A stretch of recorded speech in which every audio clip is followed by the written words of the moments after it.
Quand ont en commun le cerveau et un circuit électrique, tous les deux ont des ressources limitées. Dans le cas d'un circuit électrique, seul un certain nombre d'appareils peuvent être allumés. Et dans le cas du cerveau, seul un certain nombre de tâches peuvent être accomplies en même temps. Par contre, une caractéristique fondamentale distingue le cerveau d'un circuit électrique lorsque la demande en énergie dépasse la quantité d'énergie disponible. En cas de surcharge, tous les appareils branchés sur un circuit s'éteignent, alors que le cerveau, lui, s'affaire plutôt à protéger l'activité jugée la plus importante.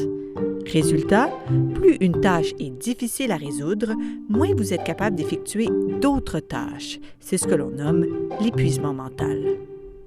Et il n'y a pas que l'effort cognitif qui épuise notre cerveau. Le contrôle de soi est tout aussi fatigant.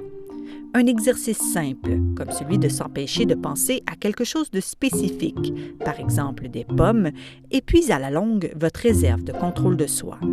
Il sera alors plus difficile de résoudre des problèmes complexes, de résister à la tentation de faire des achats compulsifs ou même de rester calme lors d'une provocation.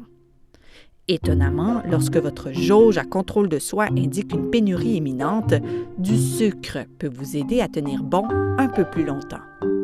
En fait, manger peut carrément influencer votre prise de décision. Des chercheurs ont étudié le comportement de juges, passant leur journée à éplucher des demandes de liberté conditionnelle. La réponse la plus fréquente était un refus, mais les juges étaient par contre plus enclins à accepter des demandes de libération après avoir mangé. Aussi fou que cela paraisse, la faim et la fatigue des juges étaient directement proportionnelles à leur indulgence à l'égard des accusés.